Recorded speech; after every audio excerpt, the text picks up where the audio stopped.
The temperature in high altitude desert of Ladakh is recorded as 4 degrees Celsius at noon. So, exercise 3.2. By midnight it drops by 15 degrees Celsius. तो what is the midnight temperature? ठीक है, तो drop हो गया temperature. Now what is new temperature? Exercise 3.2 गणित मंजरी solution. वो होगा ना तो -11. अब देखो ये प्रॉफिट एंड गेन के बेसिस पे करते हैं कि किस बेसिस पे? एक तो नॉर्मल अप्रोच है, ये हमें देखना पड़ेगा करते किस बेसिस पे. फॉर्च्यून माइनस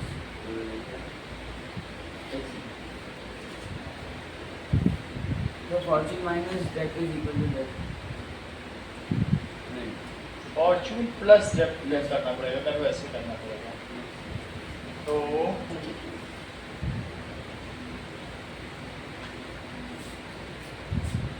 एक बार देख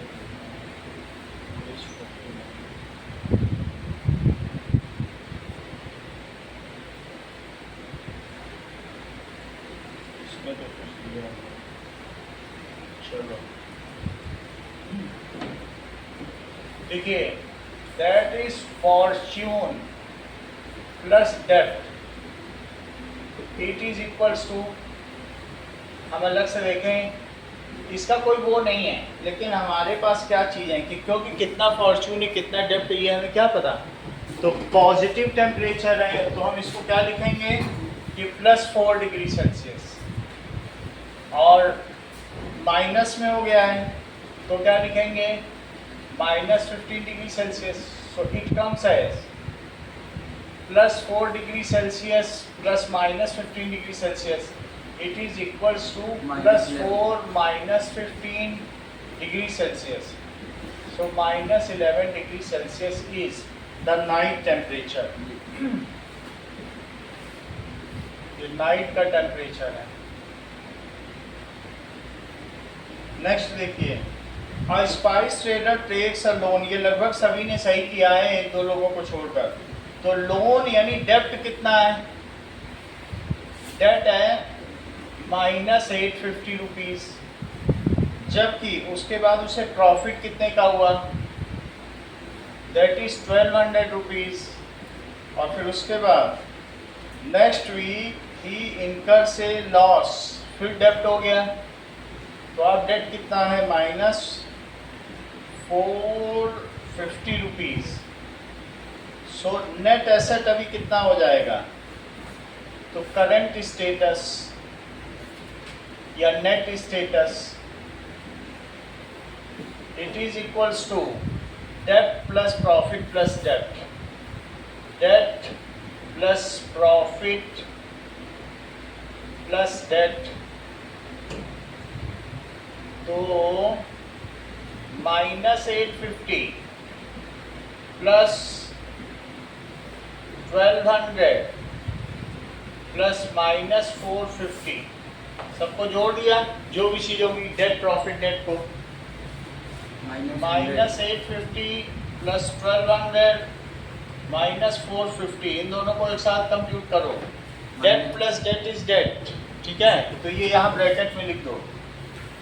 डेट प्लस प्रॉफिट का हमें पता नहीं होता है. अगर फॉर्च्यून बढ़ा है तो फिर ठीक है, प्रॉफिट ना लिखे फॉर्च्यून लिखो, यहाँ गड़बड़ी हो गई. फॉर्च्यून यहाँ भी लिखो फॉर्च्यून. तो डेट प्लस डेट क्या हुआ? डेट ये तो हमें मालूम है, तो इस वजह से अधिकांश ये दोनों मिलके कितने हो जाएंगे?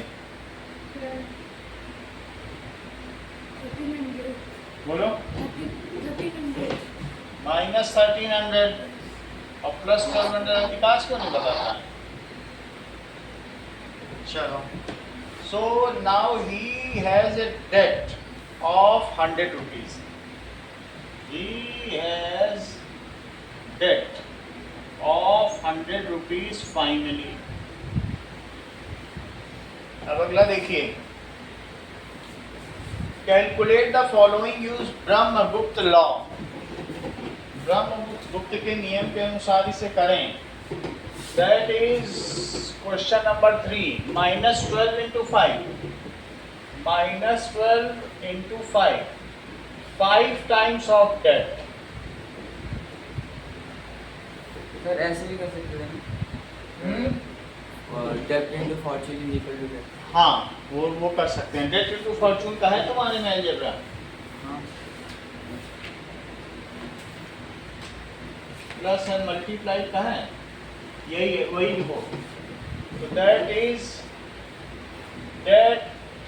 सर है ना sir, product of a debt and a fortune is a debt. हाँ, वही करो। That is debt, so that is -60।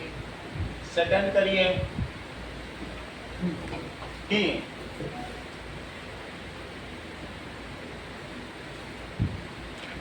-8 into -7, -8 into -7 ऐसे किया गया है। अगर कभी दो साइन हो, देखो बुक में देख लो, ये गलती नहीं करना, ब्रैकेट में लिखे जाएंगे साइन। कभी कभी आप लोग इंटू माइनस एक साथ लिखते, ब्रैकेट नहीं लगाते, ये गलत हो जाता है।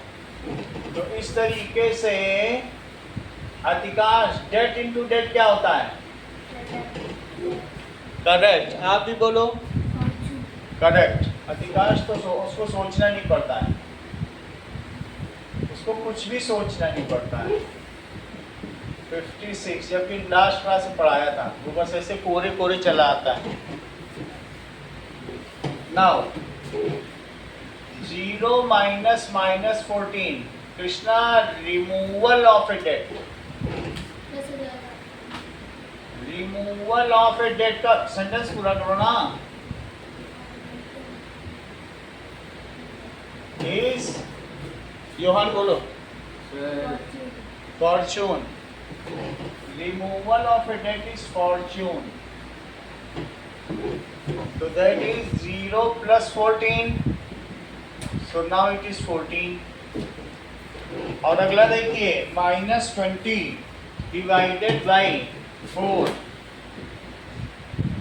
-20 divided by 4, इसमें क्या लिखोगे Yohan? Debt divided by fortune. ऐसा है, सर है तो मेरे पास ऐसे ही है। लिखा नहीं है लेकिन अब लिख दो। Debt divided by fortune is date.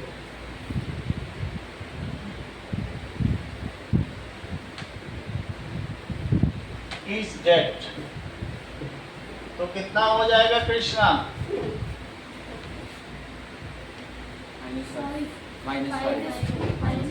-5, which is finally a debt। अब देखो, explain using a real world example of debt why subtracting a negative number is same as adding a positive number। तो fourth question देखिए, somebody takes, देखिए that is question में दिया है 10 -5। सो अब ये दो चीज है कि फॉर्चून यहाँ कितना है? फॉर्चून इज 10, और जबकि रिमूवल ऑफ डेट कितना है? -5। तो -5 है। हाँ, पहले तो डेट लिखो, debt is equals to -5 and removal of debt is called fortune. तो मुझे ये बताओ कि माइनस ऑफ -5 क्या हो जाएगा? It is 5 which is Fortune. Now the person has 2 Fortune, एक 10 रुपी का फॉर्चून हो गया और एक 5 रुपी का फॉर्चून हो गया। तो नाउ दैट इज फॉर्चून और प्लस रिमूवल ऑफ डेट, ऐसे लिखो fortune plus removal of debt, it is equals to fortune और प्लस फॉर्चून, ये तो मैंने लिख दिया है ना कि ये भी एक फॉर्चून होता है। 10 तो फॉर्चून था और माइनस ऑफ -5 वो भी एक फॉर्चून हो गया, तो उसको कितने का फॉर्चून मिला? 15, विच इज फॉर्चून। यहाँ तक ठीक है कि फॉर्चून, बोलो समझ में आ गई बात आप? Fortune plus Fortune is a Fortune. अब आगे देखो,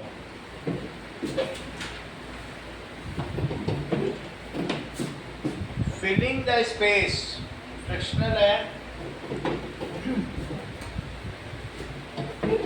रेशनल नंबर, सब हम नंबर लाइन में स्पेस को फिल करें। इस चीज को देखो,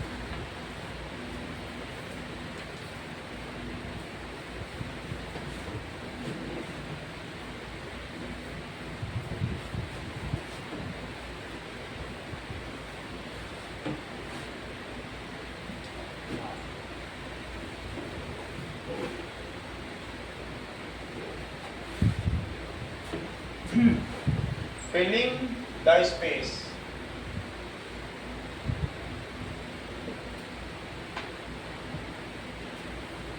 fraction and rational number, fraction and rational number. ये बात तो तुमको अधिकांश पता होगी कि रेशनल नंबर खुद ही, फ्रैक्शन खुद ही एक रेशनल नंबर है, यानी जो Q होता है उसके दो पार्ट होते हैं, एक Z और एक F। F को क्या कहते हैं? फ्रैक्शन, और Z इंटीजर्स, और जबकि कोशेंट को क्या कहेंगे? Rational number. इतना तो जानते हो। हम इनको फिल करेंगे। कहा गया है number that represent part of whole, number that represent part of whole is called fraction। जैसे कि अगर मैं ये कर दूं कि इसमें 3 पार्ट करूं इक्वल पार्ट्स और एक पार्ट ले लूं, तो इसे आप क्या कहोगे?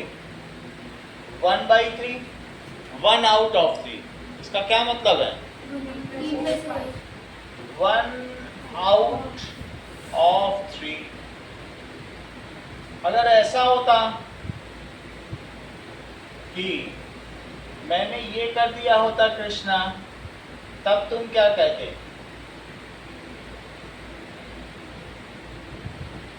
बोलो। सर 1, सर पहले वाले 1 बताओ।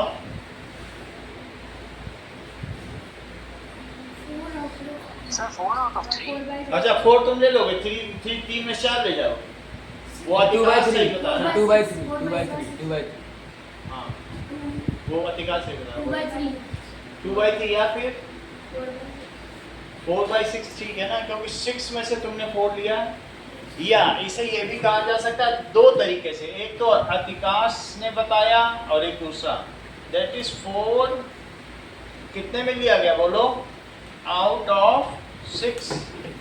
4 लिया ना तुमने 6 में से। या इसे ऐसे लिख सकते हैं 1 and 1/3, या 1 plus 1/3, या 1 and 1/3, ये सब एक ही चीज। और इससे 3 से मल्टीप्लाई करो। 3 4 आउट ऑफ 3, वैसे सही कह रहे हो, 4 आउट ऑफ 3 ही बोला तो यही है।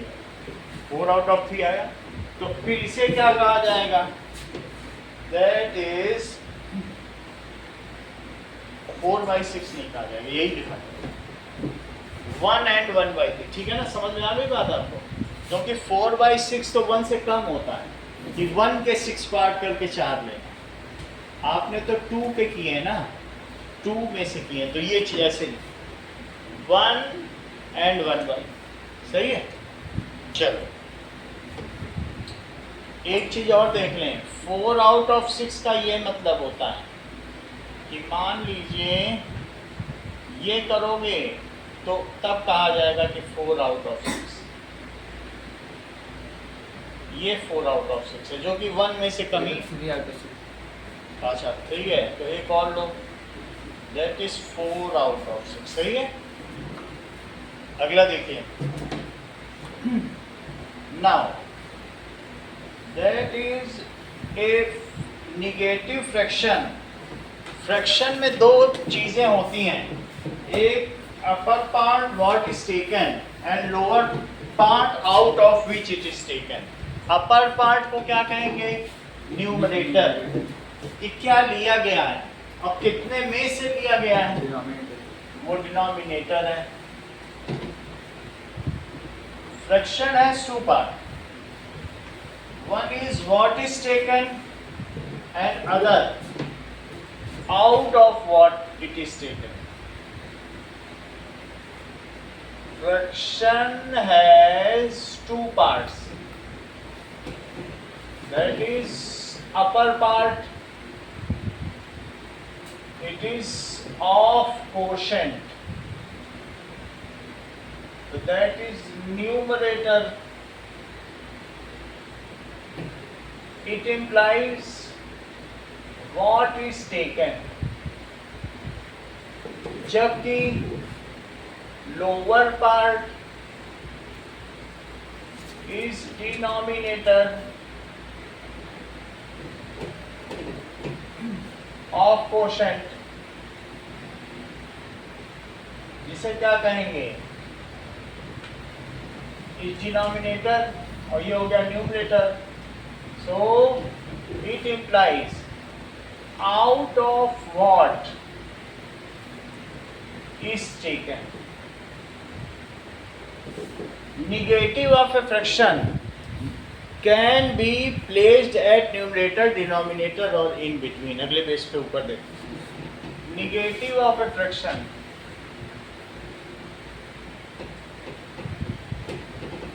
can be placed, ऐसा कैसे, तो सेम ही रहेगा.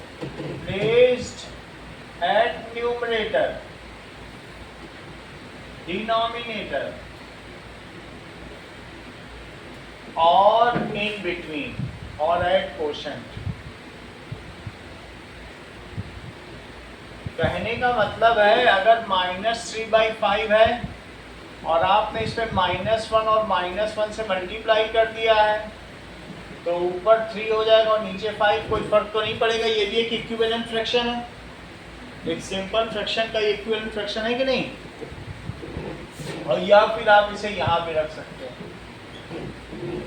तो -3/5 इट इज 3/-5 और इट इज -3/5, ये सब सेम है। अगला देखिए, रेशनल नंबर हमने पहले ही पढ़ लिया है कि इसे Q कहते हैं और P/Q के फॉर्म में एक्सप्रेस कर सकते हैं, ठीक है।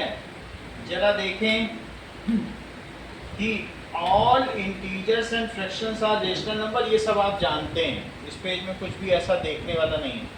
लेकिन दो चीज़ें हैं, if numerator and denominator, if numerator and denominator of a rational number are co-prime, आप रेशनल नंबर ना लिखे, ऐसे लिखे fraction, fraction are co-prime, Then it is a standard form. then it is simple fraction या standard form भी लिख सकते हैं। स्टैंडर्ड फॉर्म बुक में लिखा है कहीं पे, ठीक है, स्टैंडर्ड फॉर्म लिख सकते हो। देखो बुक में कहीं लिखा होना चाहिए।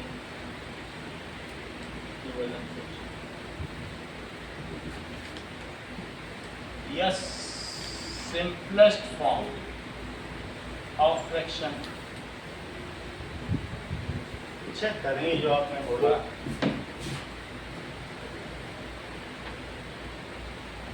If numerator and denominator of fraction are co-prime, then it is called तो सिंपलेस्ट और स्टैंडर्ड एक ही तो होता है.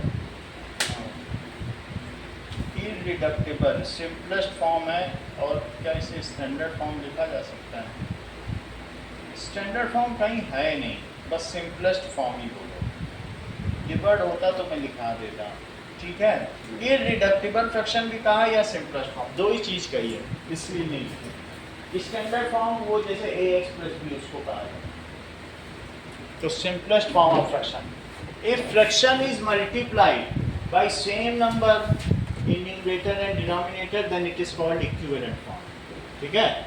या ये कह सकते हैं if fraction has a common factor other than 1 and it is not coprime then it is called equivalent form.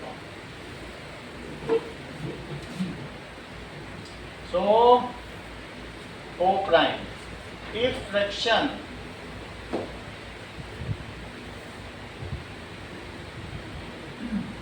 has common factor other than 1 for numerator and denominator, तो इसे क्या कहा जाएगा? It is called equivalent fraction. Equivalent fractions. जैसे कि 3/5 के equivalent fraction बताओ अधिकाश। Sir 6/10. Correct. एक और बोलो अधिकाश। 9/15.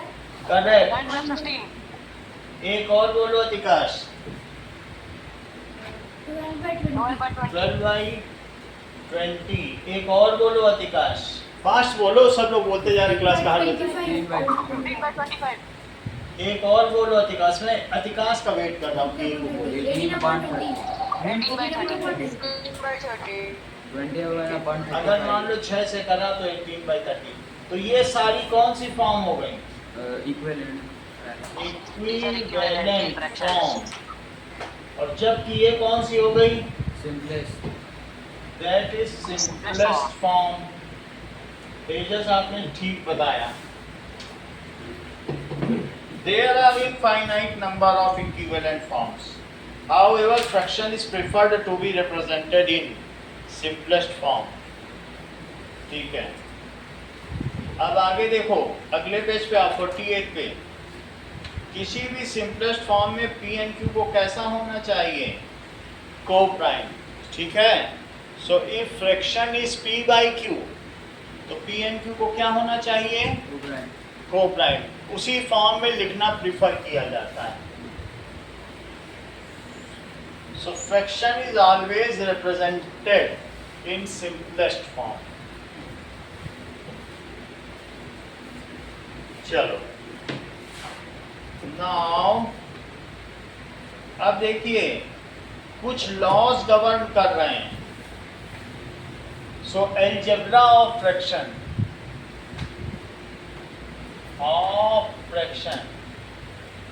पहली अलजेब्रा, इफ देखिए a by b is equals to c by d implies that, अगर दो फ्रैक्शन इक्वल है तो इससे क्या इंप्लाई होता है?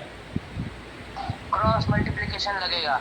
Yes, that is AD is equals to BC, यानी इसका इससे मल्टीप्लाई और इसका इससे मल्टीप्लाई सेम होगा। मेरा कहने का मतलब है कि 3/5 अगर 6/10 है तो क्या तुम ऐसा तो नहीं समझ रहे हो कि 3 × 10 5 × 6 के इक्वल होगा? बोलो। Yes, sir. यानी 30 is equals to 30। तो ये पहला लॉ है, देख लो पेज नंबर 48 पे लिखा हुआ है। दूसरा, addition and subtraction of two rational number, तो ये भी देखिए कितने लॉज है? कितने लॉज है? 4 लॉज है। 4 लॉज हैं। So addition and subtraction of two rational numbers, addition and subtraction of two rational number, देखिए a by b और plus c by b, it is equals to a plus C by B. c by B, that is common denominator था इनका। जबकि a by B minus C by B क्या होगा Krishna? A minus C by. B A minus C B by B. upon A minus C. ठीक ठीक बताया करो, b नीचे रख लो और a माइनस सी। मेरा कहने का मतलब है 3/5 और प्लस 2/5 कृष्णा, या 1/5 क्या लिखोगे? 4 by 5. ठीक है, और अगर यही माइनस होता 2.2 by. तो पहले 3 + 1/5 लिखना पड़ेगा, क्योंकि जो तुम्हारा बोधायन सूत्र है वो बिल्कुल उसी तरह से लिखना पड़ेगा, ब्रह्मास्फुट सिद्धांत जो इनका, दैट इज 4/5। और यहाँ क्या लिखोगे? कॉमन डिनोमिनेटर तो आपको रिफ्लेक्ट करना ही होगा।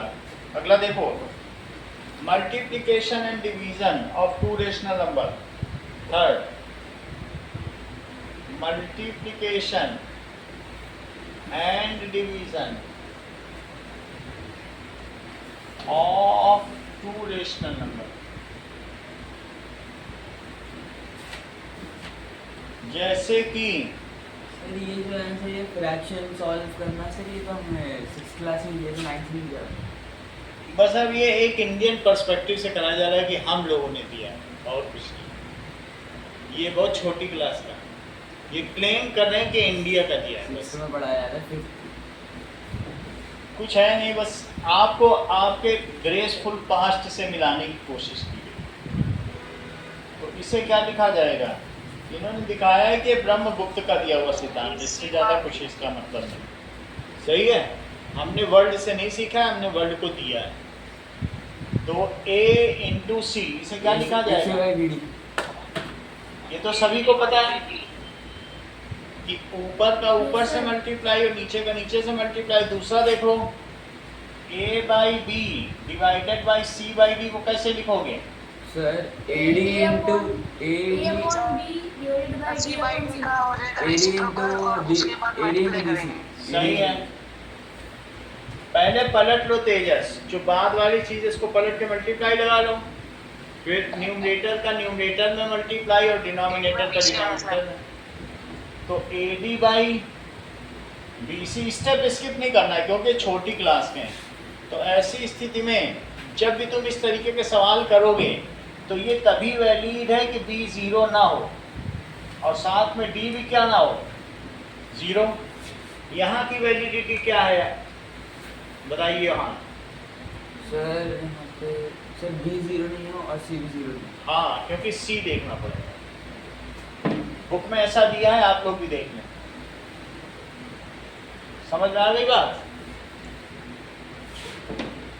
चौथा देखो कृष्णा, फोर्थ लॉ क्या कहा गया? That is arithmetic law defined as addition multiplication are both commutative. तुमको ये बताना है कि ब्रह्मगुप्त ने ये बात बता दी थी बहुत पहले। क्या बताई थी वो मैं बताने जा रहा हूं।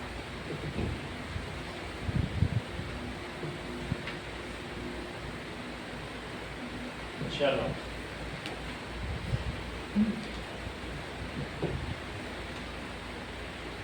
नाउ कृष्णा ये मुझे बताओ कि इनको जोड़ने से कितना आएगा? अब 5 ये ब्रह्मगुप्त को पता था कि 2 + 3 भी 5 है और 3 + 2 भी 5। अच्छा अतिकाश, इनको मल्टीप्लाई करने से कितना आएगा? अब तो इन्होंने कहा कि multiplication is also commutative, addition is commutative. अब तुम लोग मत बताना, इसको सब्ट्रैक्ट करने से कितना आएगा? -1 बताने दो उसको, क्योंकि वो फिर गलत बताता है तो सीख नहीं पाता है ना। अब वो -1 देर से बोलेगा, उसे टाइम लगता है थोड़ा बोलने। अभी कितना आएगा? अब तो क्या कम्यूटेटिव है सब्ट्रैक्शन? नहीं ना। तो क्या क्या चीजें कम्यूटेटिव है? फोर्थ पॉइंट, एडिशन एंड अगर दो नंबर हैं और हमारे पास a by B plus c by D है, तो तुम क्या ये समझते हो कि यही c बाई डी और प्लस a बाई बी होगा कि नहीं समझते? Yes, sir. यानी इसको कहते हैं कि a plus B is b plus a, ये सेम है, बट ये फ्रैक्शन के लिए यही है। इसको कहते हैं योग का संवरक नियम, that is commutative law of addition. क्या कहते हैं? Commutative law of addition. ये तो फॉर एनी इंटीजर्स के लिए है, और ये क्या है? Commutative law of addition holds good किसके लिए? Multiplication for rational number. यानी एडिशन ऑपरेशन किसके लिए होल्ड गुड करता है?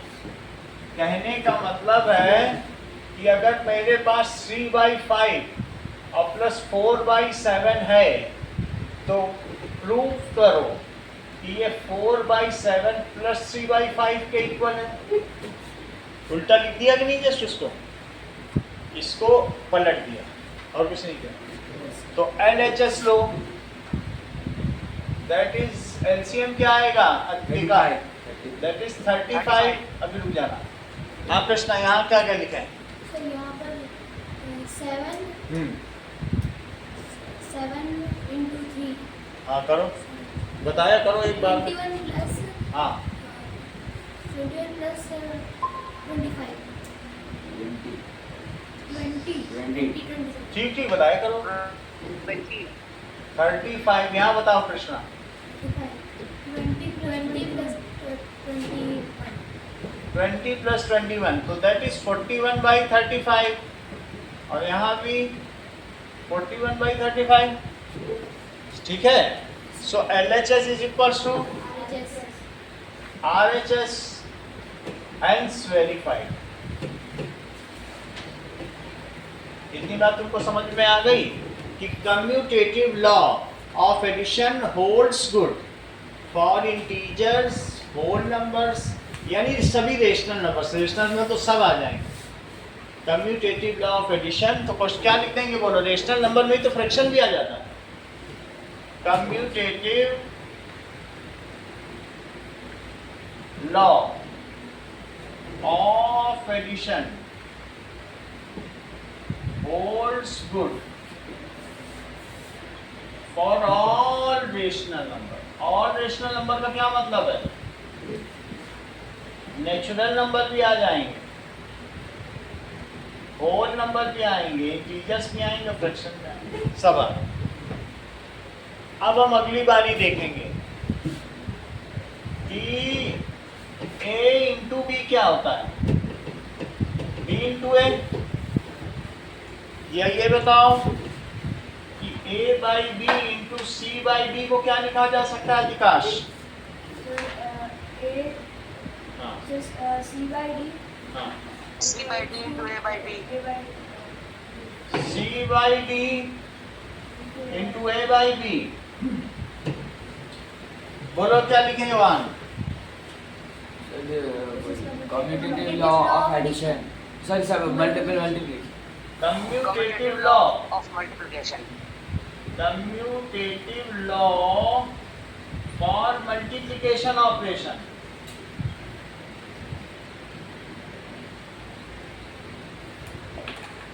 holds good for rational numbers। ये सब जो p/2 के फॉर्म में करते हैं उनको क्या कहते हैं? Rational number. ये बताओ मल्टीप्लिकेशन ऑपरेशन बाइनरी ऑपरेशन है कि एडिशन ऑपरेशन? बाइनरी, हाँ बोलो, बाइनरी ऑपरेशन। कौन है बाइनरी? सही मल्टीप्लिकेशन और एडिशन? एडिशन दोनों ही है। नहीं, आप बताओ ना, मैं पूछ रहा हूँ क्वेश्चन, कौन सा बाइनरी है इन दोनों? Sir multiplication. और एडिशन?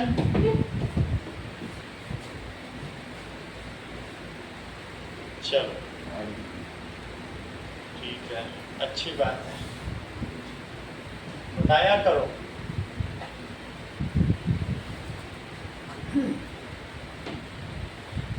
ये मुझे बताइए कि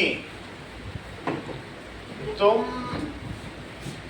3 + 7 और +2 को एक साथ जोड़ सकते हो? आप जोड़ सकते हो Krishna? Yes, sir. Yes, sir. वो अधिकांश तो मना कर रहा है, हम नहीं जोड़ेंगे। पहले 2 को जोड़ेंगे, फिर जब 2 से आएगा वो तब तीसरा जोड़ेंगे। वो कह रहा 3 जोड़ ही नहीं सकते, कह रहा दुनिया का बड़ा से बड़ा इंस्टीट्यूट नहीं जोड़ सकते।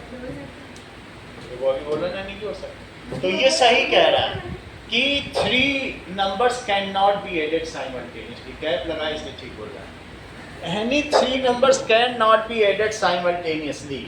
फर्स्ट यू विल एड 2, जो रिजल्ट आएगा उसी में तो तीसरा जोड़ोगे। ये वो प्रैक्टिकल बात कर रहा है। So all operations are binary operations because simultaneously only 2 numbers can be operated and whatever is the result with that you will operate the third. इन्हीं सब पर बेस्ड है बॉड मास। पहले तुम ब्रैकेट तोड़ो, फिर ये करो, फिर वो करो, एक साथ तो नहीं कर देते हो ना सारा। तो लिखो only 2 numbers can be operated at once। अगर तीनों को जोड़ सकते तो इस ऑपरेशन को क्या कहते हैं? Trinary operation. तो वैसा होता नहीं है। हो ही नहीं सकता। 4 को कर सकते तो क्वार्टरनरी ऑपरेशन, लेकिन ऐसा कर ही नहीं सकते। ठीक है। सो ऑल ऑपरेशंस आर, चाहे वो एडिशन हो, चाहे सब्ट्रैक्शन हो, चाहे मल्टीप्लिकेशन हो और या डिवीजन हो, आर बाइनरी ऑपरेशन। तो अधिकांश इसे करता तो कैसे करता? वो पहले इस पे एक ब्रैकेट लगा देता, कहता चलो पहले तुमसे निपटें 10 और फिर इसके बाद ये करता। हो सकता है अधिकांश ऐसे भी करता। हम लोगों को अधिकांश के बारे में ज़्यादा मालूम नहीं है ना। हो सकता कहता चलो मैं तुम दोनों से निपट लूँ, तो ऐसे करता। ठीक है। मेरा कहने का मतलब है अधिकांश ऐसे भी कर सकता था और अधिकांश ऐसे भी कर सकता था। उसने इनका अरेंजमेंट या सीक्वेंस नहीं बदला, लेकिन उसने किन दोनों को पहले किया ये महत्वपूर्ण है। ऐसे भी किया, ऐसे भी किया। तो ये जो चीज है इसे कौन सा लॉ कहते हुए वहां देखो सबसे पहले Distributive law. नहीं सर, डिस्ट्रीब्यूटिव ये इसने ठीक बताया, एसोसिएटिव लॉ ऑफ एडिशन बताया। इसने बोला कि सर डिस्ट्रीब्यूटिव से पहले जो आता है, बोला कि नहीं बोला सर? ये जानता है, इसको कहते हैं कि योग का साहचर्य नियम। या इसने हिंदी की किताब भी पढ़ी होगी, ब्रह्मगुप्त को जानता होगा, हो सकता है उसी का पुनर्जन्म। ये कैसे ये जान रहा है कि योग का संवरक नियम, संवरक नियम। और ये इसने क्या बताया कृष्ण ने अभी? भगवान कृष्ण तो कभी भी हो सकता है। योग का साहचर्य नियम।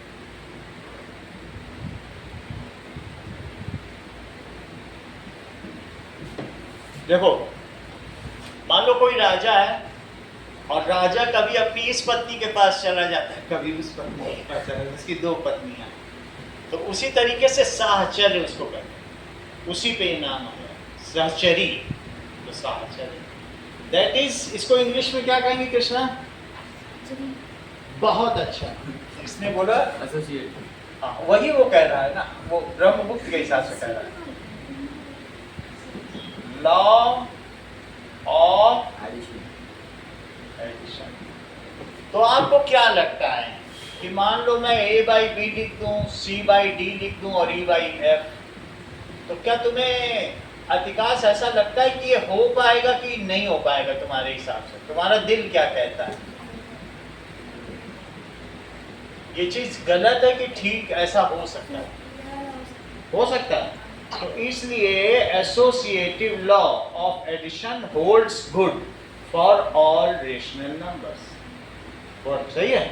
देखो एसोसिएटिव लॉ, रिपीट करो Yohan. Associative law of addition, ठीक है, for addition operation holds good for all rational number. Addition operation हाँ holds good for all rational numbers। मेरा कहने का मतलब है कि अगर मैं 2/3 ले लूं और 3/5 ले लूं और 5/7 ले लूं, तो क्या आप मुझे बताएंगे 3/5 पहला मौका टैलेंटेड व्यक्ति को दिया जाएगा, अधिकाश। फटाफट बताते जाओ। सर 5 हाँ, यहाँ क्या लिखे हैं? 15 हाँ, तो यहाँ क्या लिखे हैं? 5 हाँ, अब ये टैलेंटेड हो गया, इनको दिया जाए। 10 plus 9 रुक जाओ। अब अगले टैलेंटेड को भी मौका मिलना चाहिए। 19 plus ये सही है, क्योंकि इन्होंने तुरंत ही 6 जान लिया कि 3 5 या 15 और 5 2 या 10। देखो बढ़ा के ही बोलते हैं, कभी कम नहीं बोलेंगे, ये बहुत जेनरस है, उदार है। अगला बोलो। 9 बहुत अच्छा। अब प्लस 5/7, अब 2/3। हेमंत यहाँ बताओ। 35 21 plus 25 21 प्लस 25, तो ये क्या हो जाएगा? ये एक साथ 19 बता दिए। कितना अच्छा। हम तो समझ भी नहीं पाए कि 19 इतनी जल्दी कैसे होता है, लेकिन सही बताया था। चलो योहान, अब इसको कर दो। तो 105 और तो 133 133 तो 75 प्लस 75, यहाँ भी 105 आ जाएगा, और यहाँ कितना आएगा? 70 3 है, 30 70 5 70 आ गया। और बोलो। और 138 133 तो आएगा, 138 सही है। अब इसे जोड़ो। 208/105 208 upon 105 is equal to 208 upon 105, और वहाँ क्या आएगा? 208 upon 105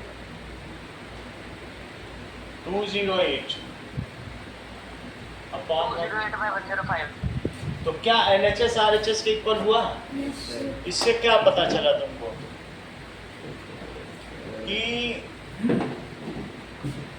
एसोसिएटिव लॉ, योग का साहचर्य नियम रेशनल नंबर्स के लिए एप्लीकेबल है।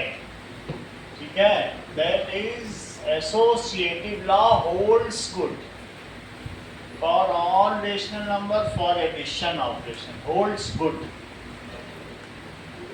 अगला देखो। नाउ हम लोग अभी 4th रूल पे हैं। 4th रूल में एक और रूल भी कहा गया है, दैट इज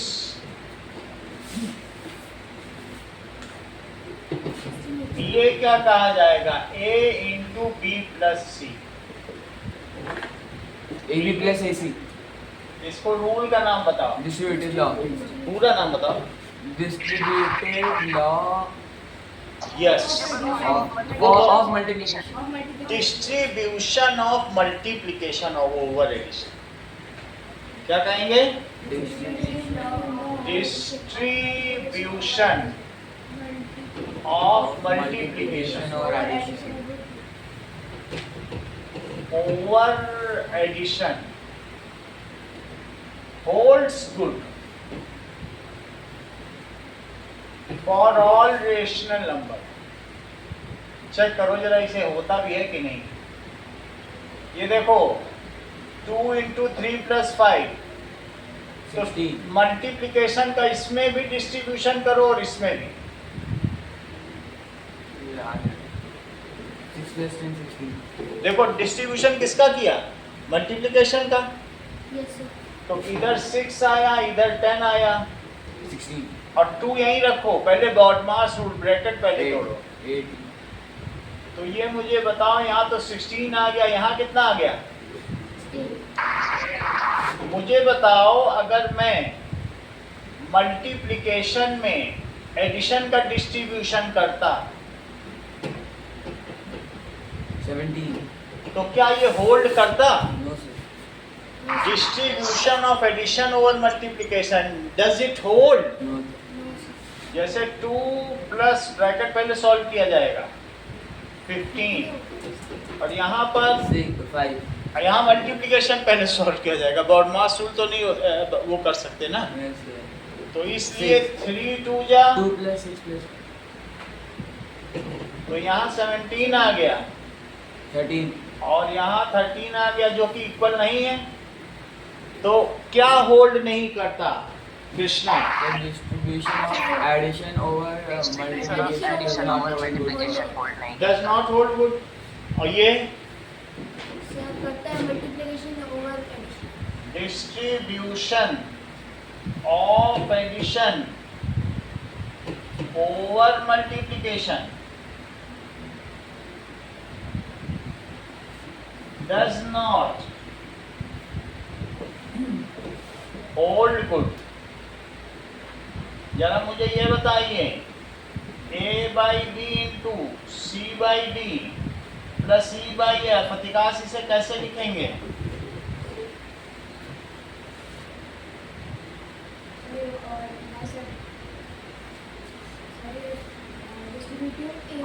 अरे लिख के तो बताओ, बात वो लिखो तो राइट आंसर।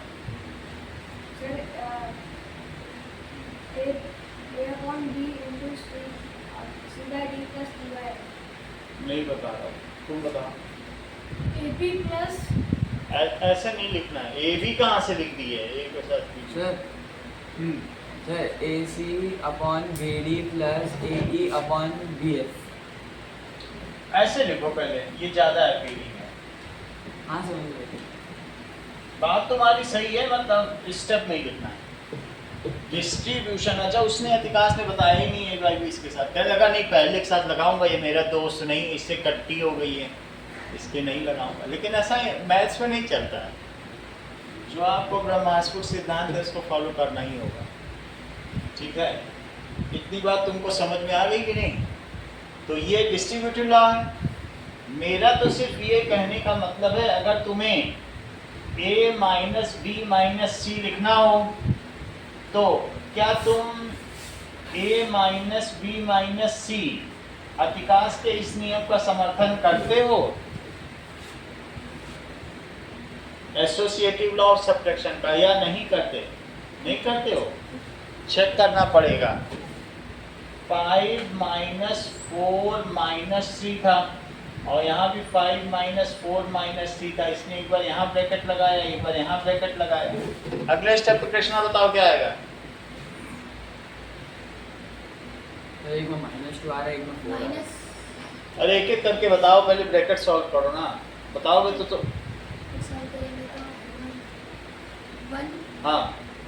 सर एक साइड में 1 माइनस 3 आ रहा है और एक साइड में 5 प्लस 1 आ रहा है।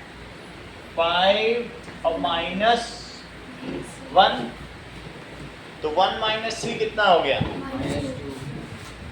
-2 -2, और उधर कितना हो गया? 4 जो कि इक्वल नहीं है। तो इसके लिए कृष्णा एक रूल बताओ। डिस्ट्रीब्यूटिव ये तो कुछ और ही कहानी बता, ये समझ ही नहीं पाते चीज, जबकि 6th का पढ़ाना है, 6th का बेसिक आया है 9th। associative law of subtraction does not hold good for all rational। सही है, देखो इस चीज को, एसोसिएटिव लॉ ऑफ सब्सट्रैक्शन, ठीक है। Associative law does not hold good for subtraction operation। तो ऐसे भी तो लिख सकते हैं, associative law is not closed under subtraction।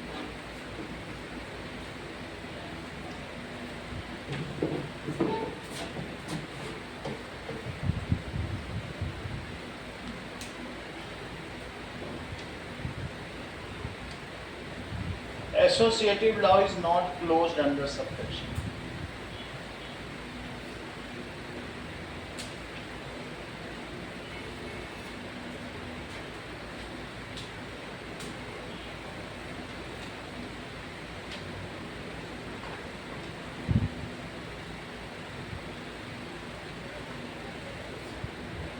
Can it be written that associative law is not closed under subtraction?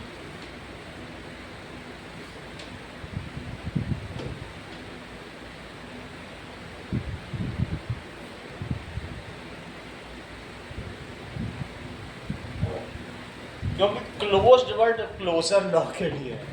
अब क्लोज वर्ड लगा लोगे तो वो क्लोजर के साथ आ जाएगा, तो तुम्हें फॉर सब्ट्रैक्शन ऑपरेशन लिखना पड़ेगा। क्लोज्ड वर्ड को केयरफुली यूज करना। समझ में आई बात कि नहीं? बताओ, ठीक है कि नहीं? क्लोज्ड वर्ड नहीं लगाओ।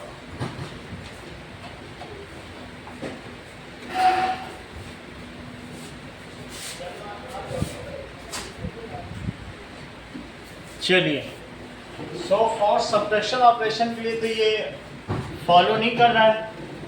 अगला देखें, डिस्ट्रीब्यूटिव लॉ देख लिया सब, और आपने क्या देख लिया? एसोसिएटिव लॉ देख लिया। 4 लॉ आपने देखे हैं। कौन कौन से? Let us see. That is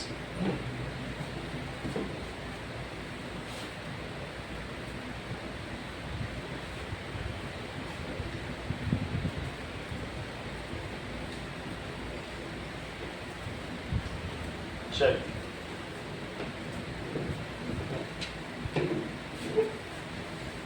ना हमारे पास 7 लॉ हैं जिसमें से 4 फॉलो। लॉस कौन कौन से हैं? कि कम्यूटेटिव लॉ, दूसरा है एसोसिएटिव लॉ, तीसरा है डिस्ट्रीब्यूटिव लॉ, चौथा है दैट इज क्लोजर लॉ,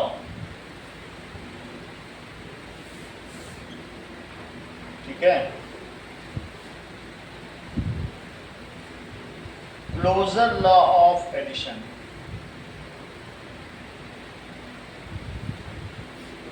ठीक है?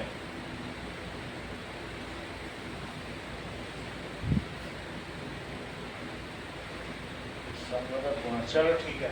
अब 5वां है that is existence of identity. छठा है एग्जिस्टेंस ऑफ इनवर्स, और 7वां है इडेम्पोटेंट लॉ। ये तो पढ़ाई नहीं करते। कोई बात नहीं, तो हम लोग देखेंगे कौन सा फॉलो करता है कौन सा नहीं। मुझे ये बताओ, क्या सभी नंबर के लिए a plus A is equal to A होता है? और a इंटू ए क्या a होता है? और क्या a माइनस ए होता है? और a डिवाइडेड बाई ए होता है? नहीं होता ना। कहीं कहीं के लिए होता होगा, सबके लिए तो नहीं होता है। सिर्फ 0 के लिए ये हो जाएगा, और ये चीज भी हो सकती है, लेकिन ये 1 के लिए होगी। क्या ऑल नंबर्स के लिए होगी? और 0 माइनस 0 0 हो जाएगा, और ए बाई ए तो कभी किसी के लिए भी होगा नहीं, 1 के लिए होगा बस। 1 divided by 1 is not is equal to 1। So this is 0 by 0 is equal to 0 नहीं होता। 0 में कितने नहीं, वो डिफाइंड ही नहीं। किसी चीज के 0 पार्ट्स करना डिफाइंड नहीं है। तो इसलिए this law does not hold in general. आगे चल के तुम सेट थ्योरी पढ़ोगे, अगले तुम्हारी ग्रुप में आएगी सेकंड पार्ट में, तब उसमें होगा क्या है? सेट थ्योरी, समुच्चय सिद्धांत। अभी ये देखो, idempotent law does not hold in general, hold नहीं करता। बोलो बात समझ आई? फॉर रेशनल नंबर्स और इरेशनल नंबर्स, किसी के लिए नहीं करता। समझ में आ गया? Idempotent law does not hold, किसी किसी पर्टिकुलर नंबर के लिए होता है, in general for real numbers. मैं तो रियल नंबर लिख दे रहा हूँ सब आगे। तो ये अच्छा। इडेम्पोटेंट लॉ है। हाँ तो इडेम्पोटेंट, ये इवेंट होता क्या?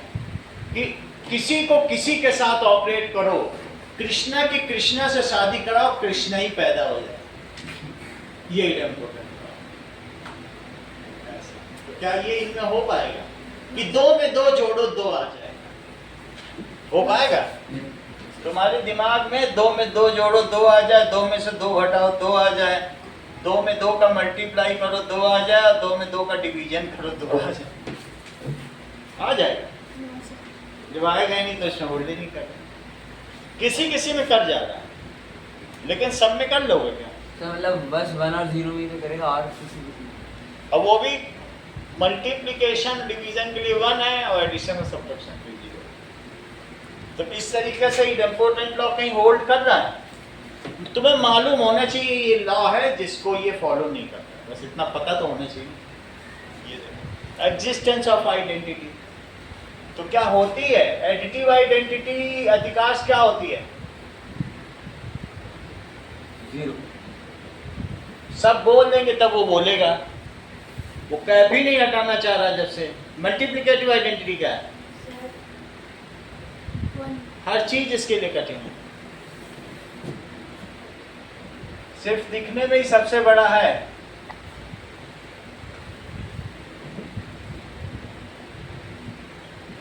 सही है? मल्टीप्ली सबको मालूम है, कितने दिन से सीख रहे हैं। क्लोजर लॉ, तो क्लोजर लॉ तो तुमको मालूम है कि सब बहुत सारी चीजें हैं जो हमें मालूम है कि नेचुरल नंबर एडिशन के लिए क्लोज नहीं, पिछली बार देखा था। कौन सा मल्टीप्लिकेशन के लिए क्लोज है? नेचुरल नंबर सब्ट्रैक्शन में क्लोज्ड है? नहीं है। डिस्ट्रीब्यूटिव लॉ तो तुम समझ में आ गया, वितरण नियम कौन सा होता है? दैट इज मल्टीप्लिकेशन का एडिशन पर डिस्ट्रीब्यूशन होता है। चलो, तो सब्ट्रैक्शन पे भी तो हो सकता है। हाँ? सब्ट्रैक्शन पे भी तो हो सकता है। सब्ट्रैक्शन में बस नीचे 0 नहीं होना चाहिए, फिर हो जाएगा। मेरा मतलब है कि इफ ऐसा हो कि a divided by b plus c है, हाँ सर, तो if b is not equal to 0 और c is not equal to 0 तो हो जाएगा। सर वो नहीं सर, ये भी तो हो सकता है ना सर, समझ में आई बात कि नहीं? हाँ, a into B minus C. हाँ वो भी हो सकता है। Subtraction is also a kind of addition. जब तुम ये कह रहे हो कि a into B minus C, तो तुम्हें ये लिखना पड़ेगा a into B plus minus C. समझ में आई? फंडामेंटल ऑपरेशन 2 ही है, मल्टीप्लिकेशन और एडिशन। सब्ट्रैक्शन अलग से है नहीं, सर डिवीजन 2 ही ऑपरेशन। जब मैं डिवीजन कह रहा हूं तो इनटू करके इनवर्स रेसिप्रोकल कर दिया जाता है। ये आगे हम लोग देखेंगे, अभी तो और भी एक्सरसाइज। चलिए, इतना तो मैं समझ में आ गया कि 7 लॉ हैं। चलिए, अब हम आगे की बात करें तो नाउ सर ये जो इडेम्पोटेंट लॉ है, हाँ। सर इसमें ये तो ये डिफाइंड है ना फिर सर कि कौन से 2 नंबर्स हैं जो मतलब यूज़ कर सकते हैं। जैसे 0 और 1 है सर, 0 प्लस में है और माइनस में है, और सर 1 डिवीजन में और मल्टीप्लिकेशन में, तो ये तो डिफाइंड हो गया। तो ये जो है ना, idempotent law holds good for 0 but not for all natural और रेशनल नंबर्स। सबके लिए होल्ड करना चाहिए, 2 के लिए भी होल्ड करना चाहिए, 3 के लिए, तब माना जाता है इडेम्पोटेंट लॉ। केला और प्लस केले की टोकरी इज इक्वल्स टू केला सर मतलब फिर इडेम्पोटेंट लॉ अनडिफाइंड है डिफाइंड, लेकिन सेट थ्योरी के लिए डिफाइंड है। हाँ, इसमें होल्ड नहीं कर रहा। जैसे 10 केले में से 5 केले निकाले तो भी केले ही बचे। ये नहीं होगा कि 10 जलेबी में से 5 जलेबी निकाली तो 5 समोसा बचे। ऐसा हो सकता है कि 10 जलेबी थी, 5 जलेबी खा लिया, 5 समोसा बचा। तो उसमें से वही निकालो, वही बचे, तब इडेम्पोटेंट होगा। तो ये नॉट होल्ड्स गुड। इतना समझ में आ गया तुमको? अभी आगे सेट थ्योरी पढ़ाएंगे तब फिर देख लेंगे, ठीक है। Group of chairs plus chairs is equal to chairs, ठीक है। If tables are divided between two then each will get tables, तो इम्पोर्टेंट लॉ हो गया। अब आगे देखो, एक्सरसाइज आपसे करवाएंगे लेकिन मैं आखिरी क्वेश्चन पहले खुद करा देता हूँ जिससे आपको दिक्कत ना हो। और भी कुछ क्वेश्चन आपको डिफिकल्ट लगे तो पूछ लो। एक्सरसाइज हम वो टेस्ट में करेंगे, क्या टेस्ट में करेंगे। हाँ टेस्ट में करेंगे, लेकिन आखिरी वाला मैं करा देता हूँ, शायद बहुत ही इजी तो है। मैं एक बार जीरो आ रहा है, अधिकांश से पूछ लूँ, क्या पता ये जीरो जीरो जीरो नहीं जीरो देखो, find the rational number x, एक बार करा दो। वन वन तुम्हारे यहाँ से सही, तुम बहुत जल्दी जल्दी निकाल लेते हो, इतना कैसे जल्दी कर लेते हो। चलो फिर मैं बता दूँ। सर तो देखने से ही पता चल रहा है कि जीरो आएगा तो जीरो जाएगा, वन आएगा तो वो हो जाएगा 5/6। तो x plus 3/5 it is equal to 5/6x और प्लस 1/2। यहाँ तक ठीक है। 3/5 प्लस 1/2। जरा चेक करो, डिस्ट्रीब्यूटिव ला लगाओ। 5/6 इंटू 3/5 और प्लस हाफ, 5 से 5 कटा और ये 1/2। सही है, बोलो बात समझ में आ गई कि नहीं। यस अब इससे क्या आया, 5/6x और प्लस 1/2, इट इज 5/6x और प्लस 1/2। ओके, दोनों चीजों को लेफ्ट हैंड साइड में ले आओ। तो 5/6x माइनस 5/6x और प्लस 1/2 माइनस 1/2, उधर क्या बचा, इसको सब्ट्रैक्ट करो, इसको सब्ट्रैक्ट करो। तो मैं x की क्या वैल्यू रखूं कि ये ट्रू हो जाए। ऑल वैल्यूज, तुम कुछ भी रख लो, क्या ये बात x की किस वैल्यू के लिए सत्य है, बता। ये इसके कब इक्वल है, जब वन चलो होता है। यहां तक तुम्हें समझ में आ गया। अगली तरह करो, सब्ट्रैक्टिंग क्या दोनों तरफ से हाफ फ्रॉम बोथ साइड, दोनों तरफ से हाफ सब्ट्रैक्ट करो। क्या अगर equals are subtracted from equals then the remainders are equal होते हैं। दोनों में से मान लो मैं कृष्णा और अतिका से 2-2 रुपए ले लूं, दोनों के पास इक्वल पैसे हैं, 2-2 ले लूं तो भी तो इक्वल ही बचेंगे। इक्वल में से थोड़ा सा ले लूं तो ये खत्म हो गया। अब कितना बचा, और उधर क्या बचा, 5/6x। अब मुझे बताओ, ये 6 उधर जाएगा और ये 5 इधर जाएगा तो कैसे जाएगा, तो क्रॉस मल्टीप्लिकेशन। तो 5 के साथ 6 हो गया और ये इधर चला गया, तो क्या ये कट गया। तो x is equal to x, x की क्या वैल्यू रखी जाए कि x is equal to x आए। कोई so for all values of x it is true. ऐसा तो नहीं हो सकता मैं 2 रखूंगा तब फिर 2 के इक्वल कैसे होगा, हो ही जाएगा। x कब x के इक्वल होगा, कृष्णा कब कृष्णा के इक्वल होगा, अभी होगा कि ये 2 साल बाद होगा, 2 साल बाद भी होगा 2 साल बाद भी दोनों ही कृष्णा ही होंगे, और जब ये बाबा या दादा बन जाएगा तब भी कृष्णा कृष्णा के इक्वल ही होगा। So this is true for all x. ये किसके लिए ट्रू है, बोलो। For all x. This is true for all values for all real values of x as real numbers. कुछ भी तुम रियल नंबर रख दो सब ट्रू है, ठीक है। आपको एक्सरसाइज कौन सी करनी है, दैट इज जल्दी खत्म हो रही है क्लास। यही करना, जल्दी खत्म हो जाएगी। 3.3 करो, डिटेल से करो जैसा है। और कल भी मैथ्स करेंगे, परसों भी मैथ्स करेंगे। अब इसी चैप्टर को हम कंप्लीट करेंगे। बढ़िया। चलो, तो हमारे संडे टेस्ट पेपर कब तक मिल जाएंगे? संडे के टेस्ट पेपर मिल जाएंगे तो मिल जाएंगे, नहीं तो मैं ग्रुप में भेज दूंगा, आपको ग्रुप में मिल तो जाएंगे। वैसे चेक हो गए? चेक अभी नहीं हुआ, कोई एक भी नहीं? मैं 2-3 दिन बीमार पड़ गया बीच में, तो फिर चेक ही नहीं करता। गर्मी लग गई, धूप में निकल गया था एक दिन, तो हालत खराब हो गई। वीडियो ऑफ कर। अब वीडियो ऑफ कर। इससे कोई दिक्कत तो नहीं होती स्पीकर से पढ़ाने में आपको? आवाज़ में डिस्टॉर्शन ऐसा कुछ तो नहीं है ना?